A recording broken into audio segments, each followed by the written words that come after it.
대화형 인공지능 챗 GPT가 공개된 뒤 분야를 가리지 않고 변화의 바람이 거셉니다. 오늘 EBS 뉴스는 인공지능 시대에 맞춰 우리 산업 구조와 인재상은 어떻게 바뀌게 될지 전망해보는 시간 마련했습니다. 먼저 영상 보고 오겠습니다.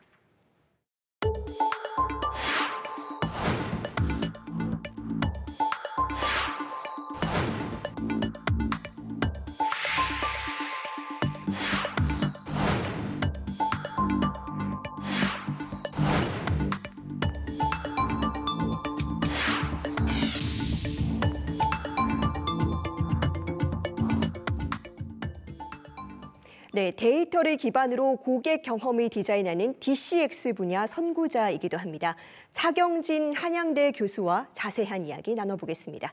교수님 안녕하세요. 네, 안녕하세요. 예, 먼저 이 전문 분야이신 고객 경험 디자인, 즉 DCX가 뭔지 시청자들께 소개 부탁드리겠습니다. 네, DCX는 데이터 드리븐 커스터머 익스피리언스라고 해서 고객이 디지털에서 남겨놓은 흔적을 분석해서 어떻게 하면 디지털 세계에서 끌리는 경험을 설계할 수 있을지를 고민하고 연구하는 분야입니다. 즉, 과거의 CX와 빅데이터의 영역이 합쳐진 연구 영역이라고 보시면 될 것 같습니다. 네, 이 대화형 인공지능의 등장 이후에 가장 큰 변화가 생길 걸로 기대되는 분야로 보통 검색 시장과 이커머스 꼽습니다. 교수님은 어떻게 보십니까? 네, 맞습니다. 사실 생성 AI가 검색 엔진을 대체할 거라는 시각이 많은데요. 저는 좀 다르게 보고 있습니다. 검색 엔진을 대체할 것 같지는 않고요. 매우 제한적으로 영역을 바라보고 있는데요.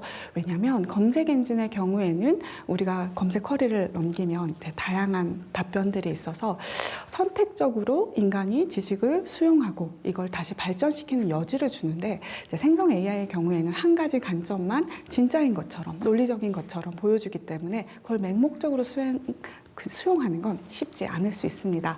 그래서 그거보다는 코파일럿으로 검색 엔진과 함께 이제 보조적인 수단으로 활용은 될 수 있을 것 같고요. 그보다는 저는 이커머스 시장은 크게 발전될 거라고 바라보고 있습니다. 왜냐하면 과거에는 우리가 쇼핑을 할 때 제품의 스펙을 집어넣어요. 제조사, 인치, 가격 이런 것들로 쇼핑을 했었는데 이제 그러한 노력이 좀 없어질 것 같고요. 그 대신에 이제 대화형으로 컨텍스트를 입력하면 됩니다. 예를 들면 내가 이번에 파이썬 수업을 듣는데 200만 원 예산밖에 없어. 어떤 노트북이 좋을까? 이제 이렇게 검색 엔진에 이제 생성 AI를 쓰게 되면 그 추천이 과거에는 제품의 스펙 중심의 쇼핑에 노력이 필요했다면 지금은 고객의 상황 중심으로 고객 중심적으로 대화형 쇼핑이 가능해질 거라고 바라보고 있습니다. 네, 고객의 상황까지 맞춘 어떤 추천이 가능해진다는 맞습니다. 말씀이십니다. 네. 실제로 챗봇이라고도 하죠. 이 고객을 응대하는 어떤 콜센터를 자동화한 기술인데 여기에도 이 초거대 인공지능 기술이 적극적으로 접목되고 있다고요? 네, 맞습니다. 사실 챗봇은 기존부터 굉장히 많은 기업들이 투자를 해왔었는데요. 약 5년 전까지만 하더라도 사실 챗봇에 투자한다고 하면 제가 돈 낭비하지 마세요라고 했었던 것 같습니다. 네. 그때 당시에는 인간의 언어를 제대로 이해하지 못했었습니다. 자연어 처리 기술이 거기까지 오진 못했었는데요. 요즘 나온 생성 AI를 보면 정말 놀라울 정도로 인간의 언어와 맥락을 이해합니다. 예를 들면 과거에는 챗봇이 단편적인 질문, 마트에 오픈 시간이 어떻게 되나요? 이 정도 답변밖에 못했다면 지금은 복잡한 질의도 아주 잘 답변을 하고 있고요. 그래서 콜센터의 대체가 과거에 한 50%, 60%였다면 지금의 생성 AI 수준이면 80%, 90%까지도 확장될 거라고 바라보고 있습니다. 그보다도 사실 챗봇이 이렇게 채팅하는 것뿐만이 아니라 대화형 AI 어시스턴트도 크게 영향을 끼칠 것 같은데요. 예를 들면 지금 이제 냉장고도 푸드 스타일러의 경험 디자인을 하고 있어요. 근데 그것 같은 경우에는 냉장고에 있는 음식물을 가지고 이렇게 비 오는 날 어떤 음식을 하면 좋을까? 이런 추천들도 과거에는 우리가 준비되어 있는 레시피 한에서만 할 수 있었지만 이제 지금은 생성 AI가 더 창의적으로 그 음식으로 할 수 있는 요리들을 추천해 주면서 푸드 스타일러의 경험이 조금은 더 깊어지지 않을까라고도 또 기대하고 있습니다. 네, 그런데 이 최근 보도들을 보면 이 챗 GPT가 변호사에 이어서 의사 면허 시험까지 통과했다. 네, 이런 소식이 들리고 있습니다. 그렇다면 이런 전문직들조차도 인공지능 시대에는 좀 살아남기 어려운 게 아닐까 이런 생각도 드는데요. 어떻게 보십니까? 사실 과거에는 AI가 이런 전문 영역, 의사, 변호사와 같은 여러 가지 변수가 작용하는 의사결정에는 침해하지 않을 것이다 라고 했는데요. 지금 생성 AI로 나타나는 서비스들을 보면 법률 상담, 연말 정산 서비스 굉장히 다양하게 이미 나타나고 있어요. 네. 저는 이런 걸 보면서 전문직이 사라질 거라고 보지는 않지만 전문직의 많은 단편적인 일들이 자동화가 될 것이다. 즉 같은 변호사라고 하더라도 그냥 법무사의 역할만 했던 것들은 다 자동화가 되지 않을까. 자, 이렇게 되면은 이 전문직의 역할과 범위와 책임들이 많이 리디자인이 될 것 같다는 생각을 합니다.